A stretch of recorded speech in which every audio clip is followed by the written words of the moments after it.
ba. Everything looks fine. Because I...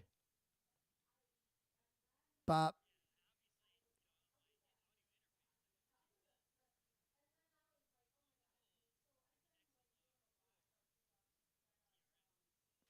Yep.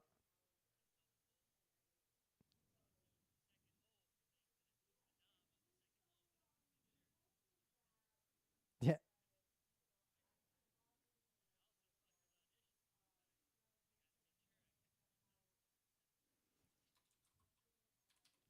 Oh, why isn't this picking up the Discord audio? Give me 1 second.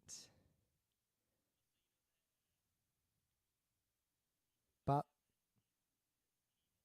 Yep. Yeah.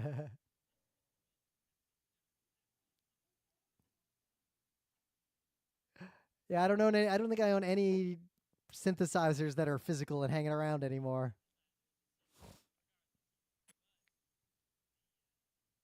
Mm-hmm.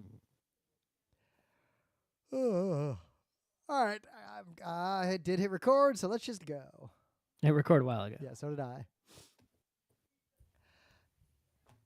And it's Wednesday, April 23rd, 2025. I'm Rim. I'm Scott. And this is GeekNights. Tonight, we are talking about the Apothecary Diaries, the anime. So, yeah, we missed a bunch of episodes because a bunch of stuff got in the way. I got sick.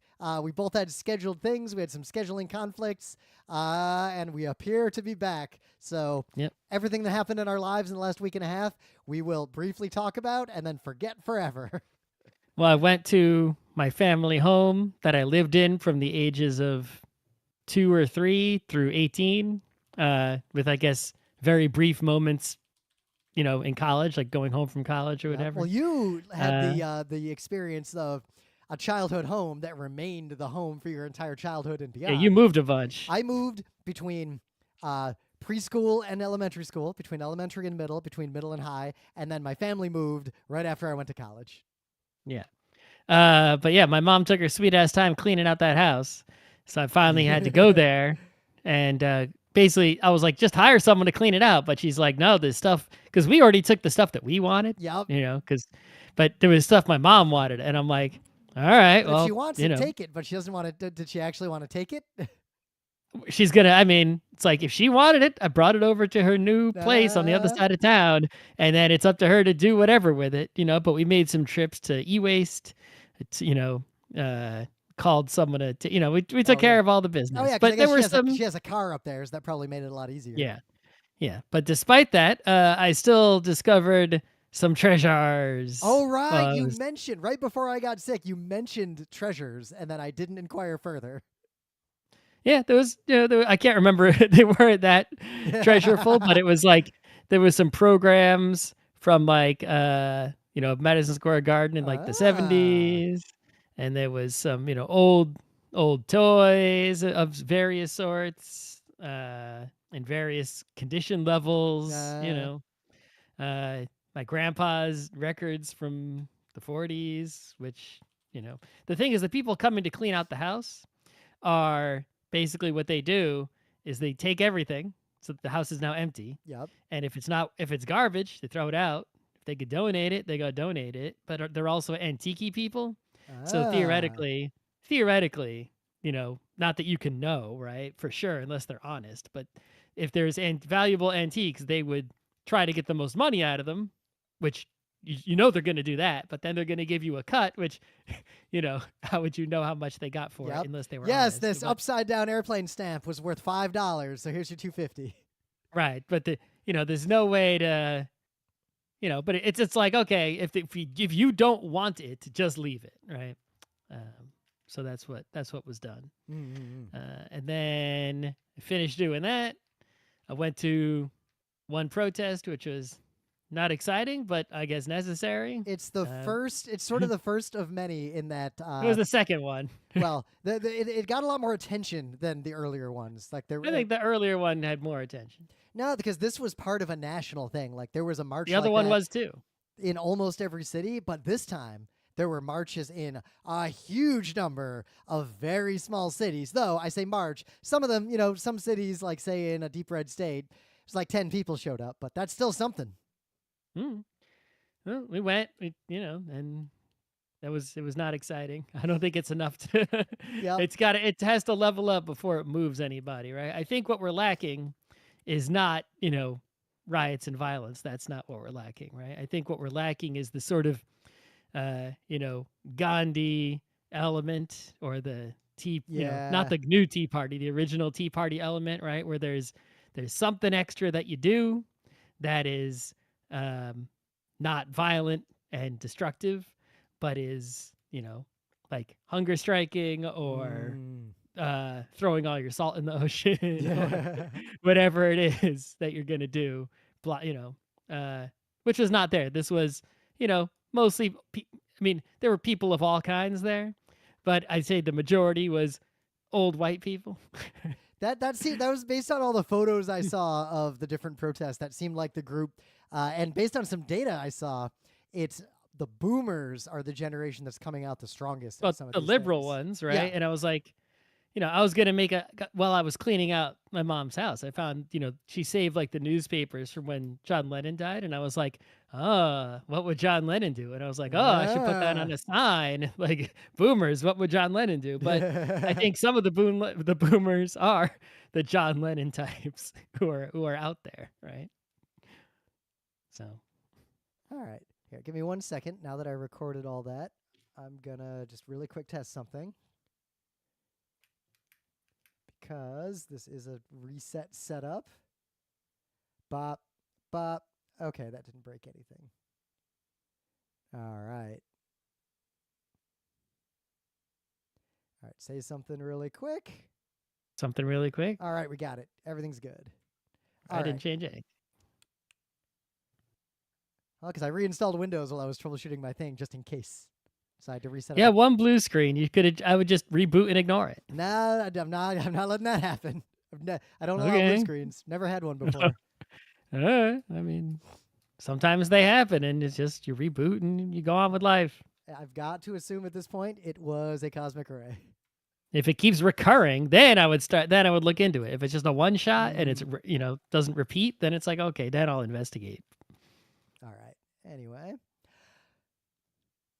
But anyway, in the news, the thing I've wanted more than anything for a long time in the anime world is I just want more Ghost in the Shell, but specifically there's so much Ghost in the Shell. But it's not like something that's been neglected. Well, this is the problem. What I actually want is either more of that original early manga, or I want more standalone complex, which is kind of my favorite Ghost in the Shell thing.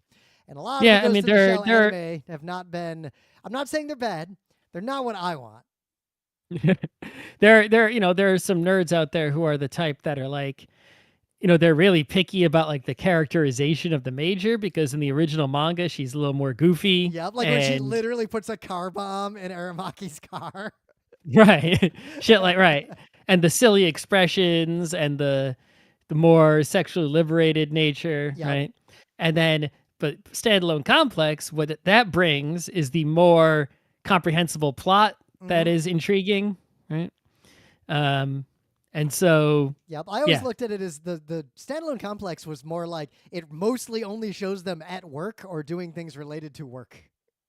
Yeah. But the original manga was pretty great, and standalone complex is pretty great. And now we've got Science Saru. In 2026, we're going to get a new Ghost in the Shell anime that, based on a 58-second long teaser and a handful of still images, I can say the music sounds correct, and the character designs and the way it looks is basically identical to the original manga. Yep, it's like just from these still pencil images, we can tell they're going for the original manga feel. The question is, are they going for the original manga story? Yeah. Because the first movie was that story, but with a Mamoru Oshii, influence on it, right? Yep. So it's like, on the one hand, it's like Science Saru could do no wrong, right? I don't know if everything they've done has been S tier, but they've never done anything that I know of that's garbage I mean, tier. Ride Your Wave, Lou Over the Wall, all the. I mean, Right, Masaki even the Yuasa. non Masaki Yuasa stuff, right? Masaki Yuasa only made like a handful of movies for them. Everything else True. they've done, without him, has also been, mostly terrific. Yeah, Keep Your So Hands Off Azuka. Oh, that was Yuasa. So what's a non-Yuasa? Let me find the list. Scott Pilgrim Takes Off, which was fantastic, was not Yuasa. okay, but regardless, Dun, dun, you got to dun. right. Whatever they make is going to be good, but it will be a little bit disappointing if it's just an adaptation of the original manga directly, because I read that already. Yeah, well, it's kind of like I really don't need to see original regular ass Spider-Man origin story again. Yeah, we know it. Yeah, you could do something different. Give me something different. I know who Spider-Man is. I know who the Major is too. Give me something. But yeah, this was actually announced like quite a while ago. I want to say maybe even last year, but now there's this, 58-second long teaser. 58 seconds of still pencil images and audio. The audio is actually the most compelling part. Oh yeah. But it's surprising how much you can tell just from the still images. I'm legitimately excited about this thing, and it's rare that I get excited about a new anime these days. Yeah. All right, so something that only some nerds know about is that there was a Star Wars manga, and it's not like new. It's really quite old. I feel like I found out about it at RIT. I also found out about RIT because like someone had it or it was in the library or something. But yeah, the manga is quite old, but there's actually now I think to have to do with the Star Wars Celebration convention that, happens every once in a while. There's going to be like, new translation art book kind of deal coming down. So anyone who like never knew about this or never had it or was able to read it, you can see what it's about. I only read, I think, part of it. But I remember like reading one like floppy of it at RIT, and then we couldn't get any more. Yeah, but it's like it is just A New Hope. It's not like it's the same movie, the same story. Right? I think what does it for me is that it's A New Hope with that very particular kind of anime manga character design from like a certain period of the 80s in sci-fi. I love that style.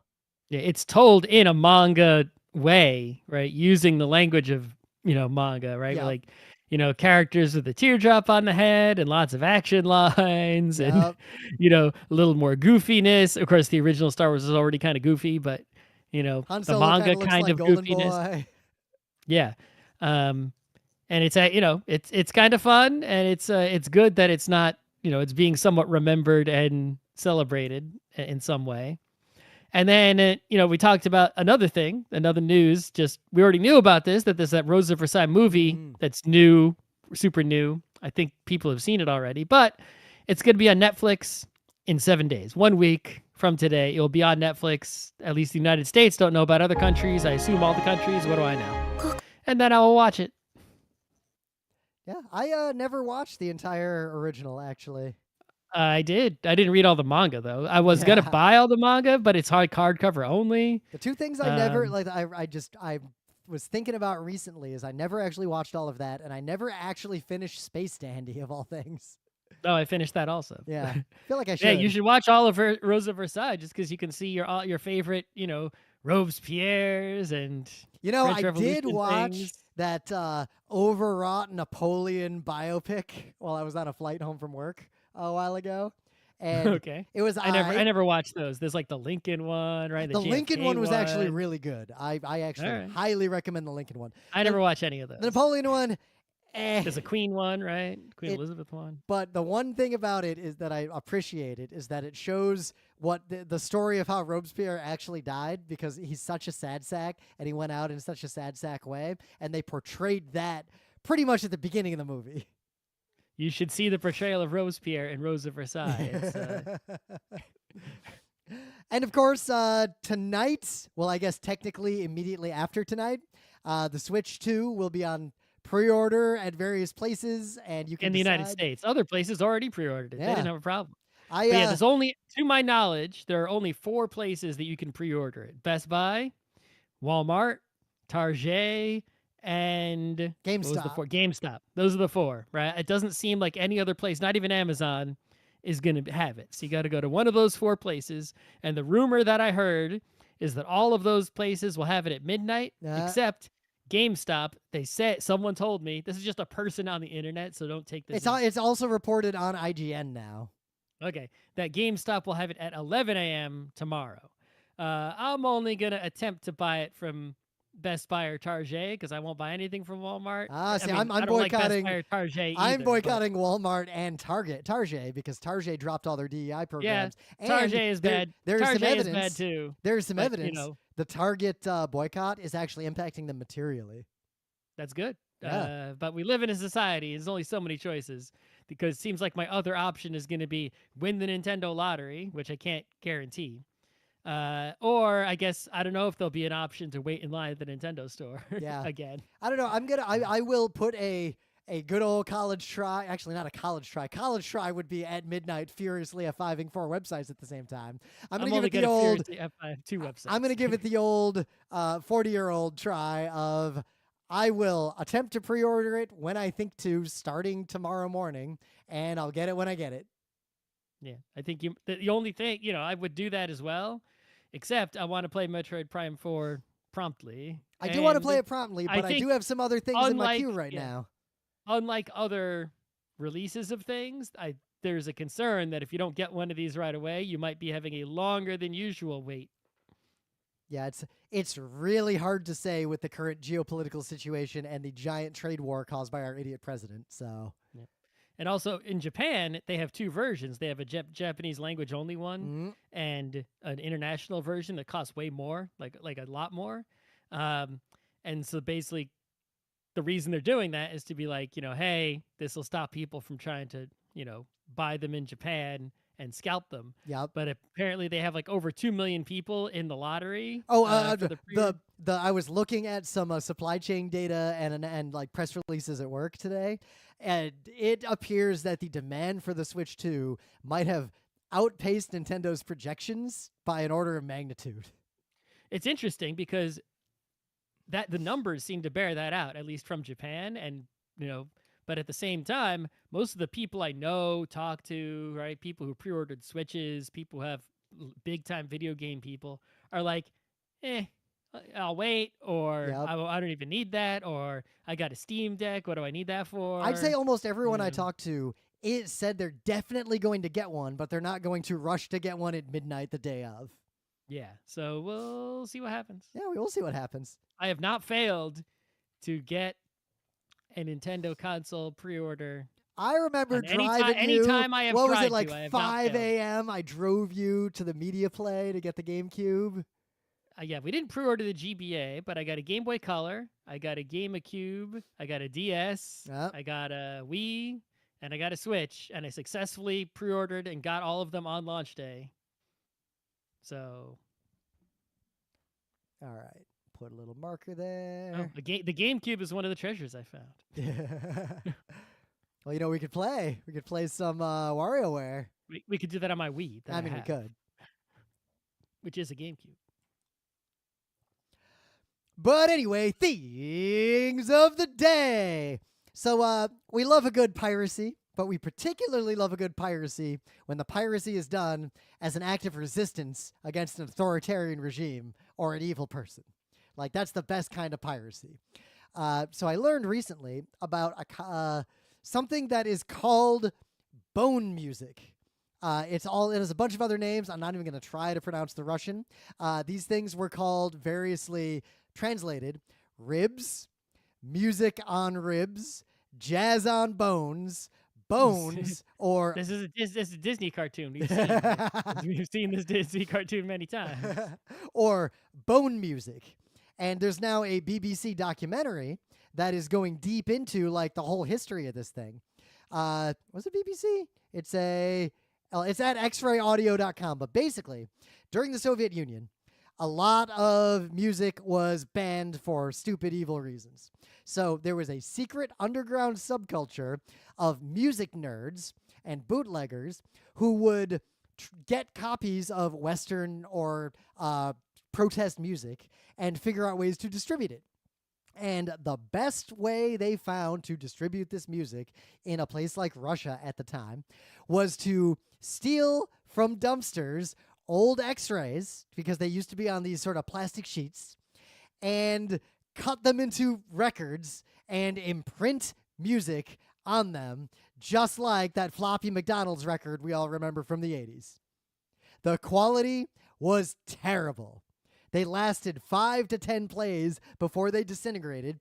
But one, they worked, and you could buy one of these things for like half a ruble. And there were tons and tons and tons of nerds and dissidents like dedicated to making as many of these things as possible to spread rock and roll and jazz and other forbidden audio in the Soviet Union.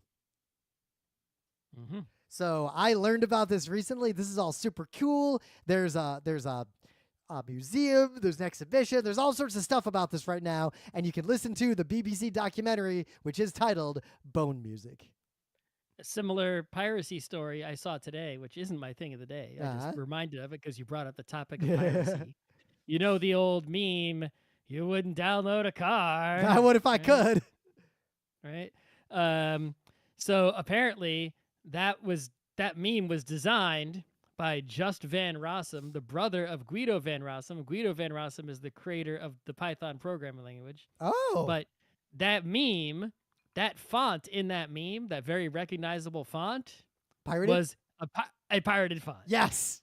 It was confirmed. It was confirmed 5 hours ago that it was a pirated font. That is fantastic. Yeah. So you got thing of the day. You got a thing of the day? Yeah. So you know how when you go to watch an anime, there might be something at the start like water splashing on some rocks or some moai heads, or if you the Toho very good movie thing. Oh, that's a good one. That's my favorite one. Yep. Yeah. The HBO thing.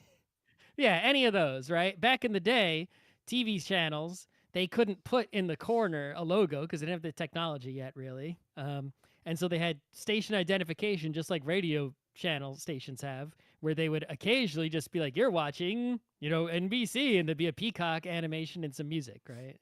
And there was a station identification thing. So I was like, I need to make something like that for GeekNights and also perhaps myself, so that if I produce videos or audios, I can sort of put that at the start, right? We're going to make a long old school one, not the college humor. Yeah, yeah. I mean, it doesn't have to be that long, right? It's only a few seconds long, but it should be, like, and there should be a little, some sort of audio on it, right? And so I have to make the audio and basically got to use After Effects, and I got to make, a very short piece of music. Yeah. That's like, right? But so I was doing some research. I was like, well, I should just watch some old ones to get an idea, right, of what's going on. And I found there's a ton of these on YouTube, basically all of them ever. People save them, or even if they didn't save them specifically, it wasn't hard because they were saved by accident when people recorded like other things. It's like you just have to scan through basically any old recording and you'll find one for the channel. Kind of like how you find all the old commercials in some of these compilations. Right. But it's like you'll find one pretty quickly. So you just need to take like one recording of anything from every channel from every year and you'll find, right? So this person went through the effort and has like every I chose the PBS one because they're the stylish ones, and also there's a lot of different ones from all the different PBSs around the United States. Oh wow, this is an hour long. Yeah, they went through and they collected basically all of these ever, effectively. And the best ones are obviously the 70s and 80s ones with a little bit of 60s in there. Oh right? yeah. Once you get to the 90s, it's a little bit, CD-ROM-ish. And then if you go back to the 60s and earlier, it's a little bit, we're going for that, the era where they were using early synthesizers to make the music. That's right. And they didn't have computers yet. All right, in the meta moment, The GeekNights Book Club book is Everything for Everyone, an oral history of the New York Commune, 2052 to 2072. I just started reading it properly, so I don't think this will be a I super... still only read the one chapter that I said I read because I was doing all this other shit. But All right. I finished making the panel, so I don't really have any other shit to do. So it's time to go read the book again. I'm about 80% through my panel because Well, also... I had to make the slides. I did everything else. Oh, see, I'm 80% done with the slides. I didn't make the slides. That's So what we're talking about, of course, is we will be live at PAX East 2025, which is coming up in May. It's going to be warmish compared to other PAX Easts of the past. I hope.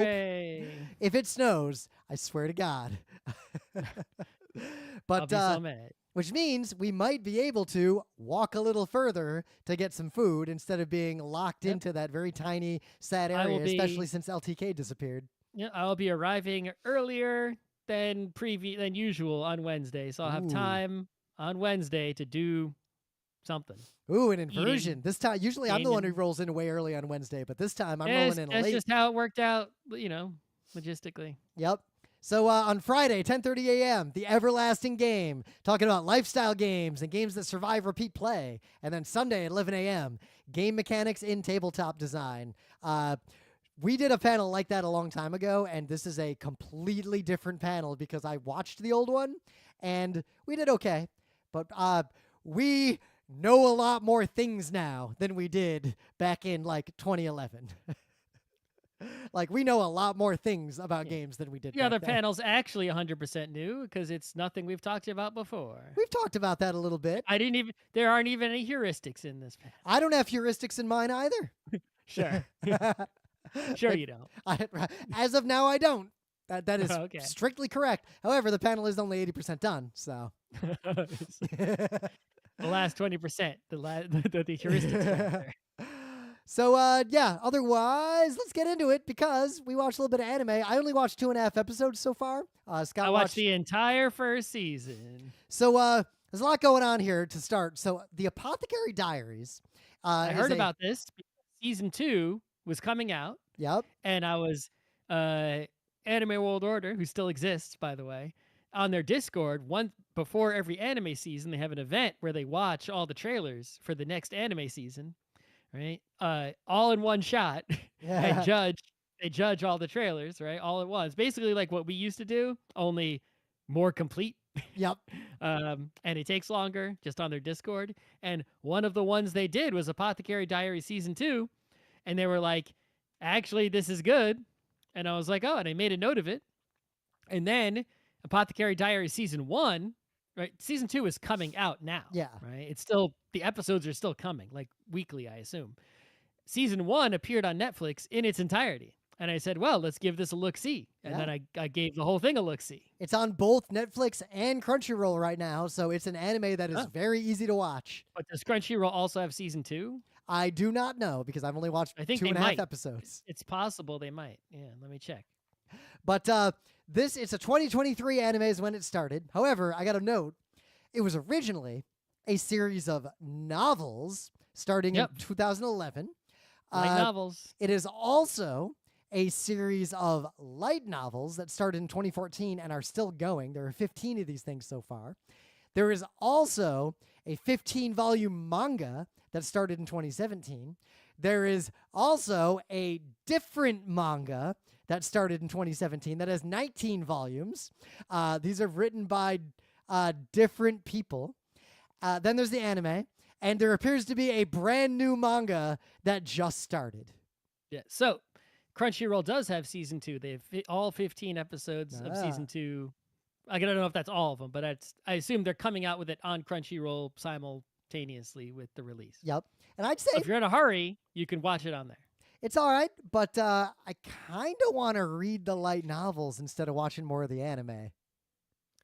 Maybe. I wonder, just because of the reputation that light novels have, what the tone will be on the light novels, right? It's not like the anime doesn't lean into the romance aspect, which is obviously ever lean is practically falling over into it.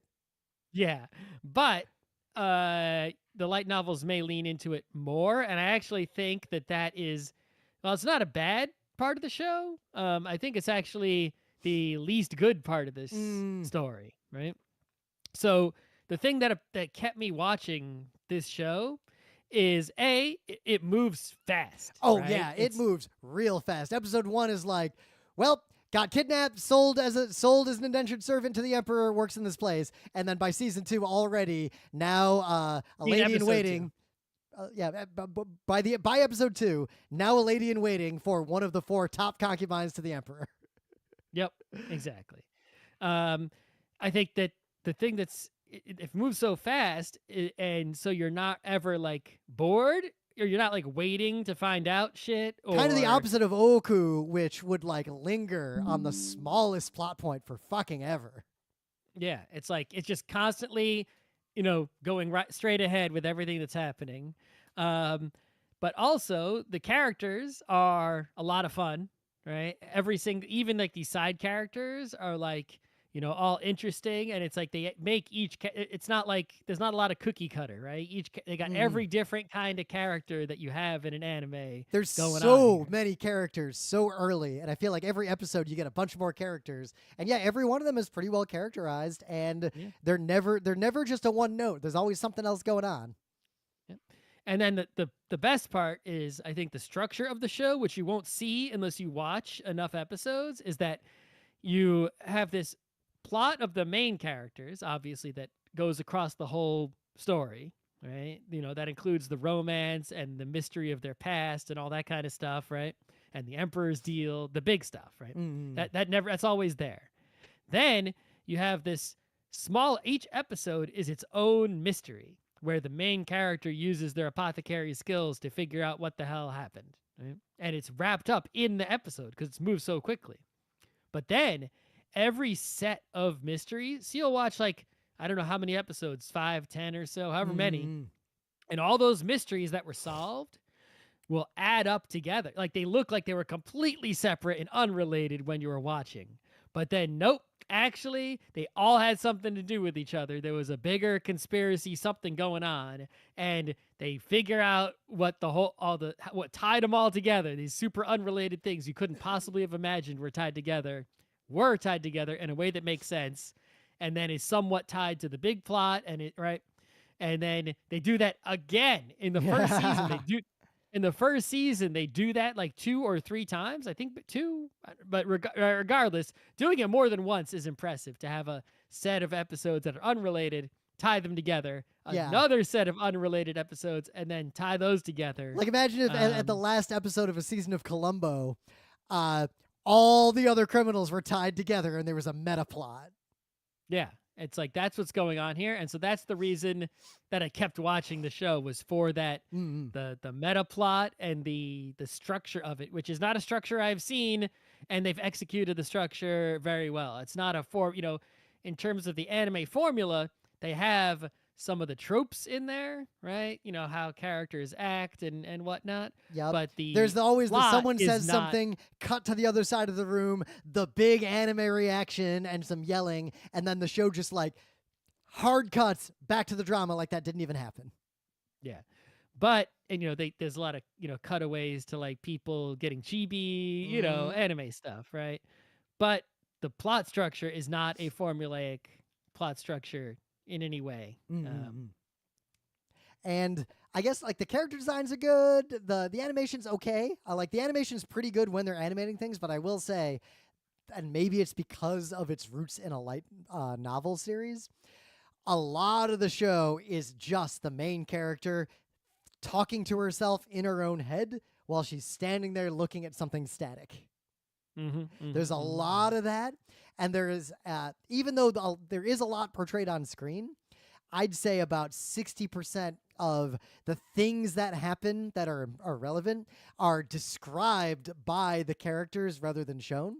But enough is animated that it's not one of those bad shows where it's just characters describing things, you never see anything. But there's a lot of dialogue telling you, the viewer, what's going on. Yeah, there's not a lot of animation and movement here because it's not an action show, right? I think there's maybe almost a sword battle, maybe one time, I forget, right? It's like it doesn't have movement, right? It's mostly just people in I think it's supposed to be like an adaptation of one of the Chinese dynasties in a peaceful period. Maybe the Tang Dynasty, I think. I Yeah, forget. according to Wikipedia, Um, it's set in an alternate reality Tang Dynasty, I but was right about the dynasty. Look at but that. there's a bunch of anachronisms where it seems closer to the Ming Dynasty, Yeah, I mean, it's not historically accurate in any way, shape, or which form. is I fine. mean, Alternate reality, we're good. yeah, I mean, it's not even entirely clear to me like how Chinese it is versus other things, Yeah, right? But it it is does supposed to not be. feel very Chinese, honestly. Like the way the court is described and the way people interact feels a lot like Oku and other Japanese dramas Yeah, I've read. it's hard. I don't know enough to say right definitively, but it's they just went with what works for the Yeah. story. It is kind of fun in that a lot of those, especially like we read our Tale of Genji, that when they're a court, an Asian court drama, historical court drama, there's always like these serious rules of etiquette and Mm. behavior, and they're like super strict, and you feel like if you fuck up, you'll get your head chopped off, right? And that is here in this show. Like characters, will even say like, "Oh, if I fuck up even once, I could lose my head, right? Whatever." Um, but yet, most of the action is taking place in behind curtains or behind closed doors, and Yeah, where where people everybody can are act a little more normal, which I think is how a lot of right. history actually went. Like, all right, it's only a few scenes where people are having like a formal interaction, and they have to, you know, couch their words carefully and such, and Mm. then it's like then there'll just be a ton of scenes where like, hey, you're just hanging out with really important people. Like one dude's just like chatting, drinking with the emperor in one Yeah. scene. It's like, the emperor, and he's just hanging out with the emperor in a room, right? Yep. One thing that is interesting, the way the main character is portrayed, uh, it she is like surprisingly very just along for the ride of whatever's happening around her. Like, especially in the first episode, like, well, I'm gonna go collect herbs and deliver things, and her dad's like, don't get kidnapped. There's people kidnapping people and selling them into slavery. Like, be careful. She immediately gets kidnapped, and she's like, well, I guess I got kidnapped. Oh well. I think part of it is that she's so intelligent and recognizes the reality of society, having grown up in a brothel, Yep. right? Um, that like it's like she understands her circumstances and like what she can What you do, can get away right? with. Yeah, it's like this is all I can do. So okay, that's the society we live in. I can't change the society that I'm in because it's not like the Yep. At like least this is not my yet. Maybe if place. you keep hanging out with the emperor and all his concubines. Right. And I think the other thing is that in terms of, other people who might fight against such a that's what you sort of expect, right? In any fiction where there's a strict society is for, to have a character with ambitions and desires who Hmm. fights against the structure of society to, live happily. And actually, there are some episodes where side characters do just that. But this main character, her only ambitions are to like, taste poisons. Yep.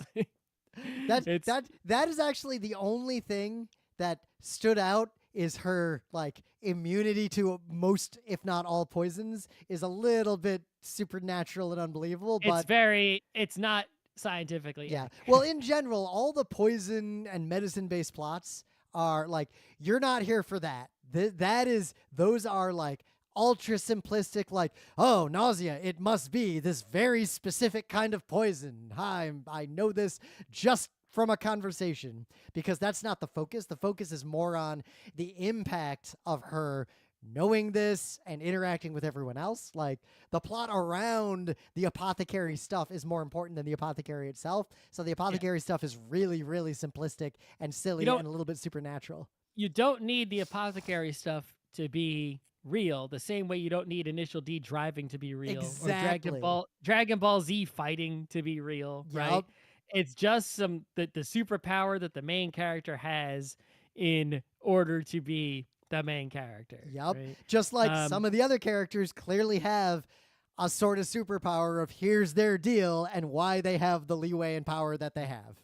right. The only difference is that because the superpower is knowledge based, we can sort of you sort of try to judge it more Yep. for just being outright false, Yep. whereas yet that you would judge like Spider-Man, Yeah, and right, that's why for my being advice false. is just roll with that part, because that part is just like that is a tiny piece that ties the rest of it together. That is not the reason to watch the show. This is not like Gunslinger Girls. It's not about the apothecary. And some of the mysteries are a little bit less based on the nonsense knowledge, Mm. and more based on other types of knowledge or evidence, or based on people, right, and social situations and whatnot. Mm. So, Yeah, but yeah, if it's a solid this, show. Like if you're looking for a court drama kind of anime to watch, like you could do a lot worse than this. yeah, I mean, this show. The thing is, the show doesn't really have anything to say. Like, there's no symbolism or metaphor Oh or yeah, I'd meaning go or further and say that it definitely glosses over the reality of being a slave or being a concubine to an emperor. Everyone's hot and relatively happy unless they're causing that's the trouble. visual. That's the light novel part. Yep. Like, is there any character who's not hot? I have not seen a single one, except the kidnappers Uh, in the beginning of the show, Not hot people. and Well, a part of the couple of plot is the soldiers. main character making her. There are some people who are diseased and messed up, Nah. who may have been hot. There's a guy who I guess you could debate whether he's hot. He's not a character until later, like Nah. halfway through the first season. He doesn't appear. He's basically like this weirdo military nerd guy with like a monocle. He's like evil and mysterious, and Ah. um, but yeah. This is just a fun anime that is inoffensive, and I would watch it. Yeah, I don't regret watching it just because of the plot structure Yeah. being interesting. No, I'm definitely gonna finish the first season, and we'll see if I watch the second season or not based on that. I think based on what I've seen in the first season, I would watch the second season, but I'm not like rushing to pay for Crunchyroll again. Ah. I'll wait for the second season to be like done. Also, I don't want to be stuck in the middle of the second season, Yeah. I've because especially with if you have this structure where the episodes, if it uses the same structure in the second season, I don't know if it does. I don't want to have watched like a few of the single mysteries and then forget them by the time they get wrapped up in Ooh, the that's a good final. point. Right? You want to watch it all at once so you remember like the 5 previous mysteries, and then when they wrap them up, you can be like, aha, I remember all of them. I did notice something in the first 3 episodes, and I'm curious if this continues through the rest, because it's adjacent to the thing that shows like Fushigi Yugi did. It doesn't do the play the closing theme before the episode is over. Like, it's not doing that. But the end of every episode is almost like a bleed into, oh, here's what's happening in the next episode, and then it suddenly stops. Yeah, as instead of showing, anime used to show the closer, and after the closer, they would say, Yep. next time on, right, this show, the episode ends, like the story of this episode concludes, and then they have like a 5-second clip of the next episode, and then the closer plays. Yep. But it's the clip is just like the next scene. So like the mystery is wrapped up and it fades out. And then it cuts to the military and someone appears to have been poisoned. And then the credits roll. Exactly. And then at the start of the next episode, it starts with that little clip from the end of the previous episode. So that's just an interesting way to get you to want to keep watching. I'm a sucker for that kind of thing. I loved when Quantum Leap did that. I loved it when Fushigi Yugi had the closer music coming in to tell you. All right, so GeekNights should do that now, right? We'll start. We should. If we ever knew what the next episode was going to be while we were recording one. It'll be a Tuesday. What games have we played? We got a bunch of games from ReviewCon we can talk about still. I got my list. Okay. Yeah. PAX East will be soon enough. Yeah.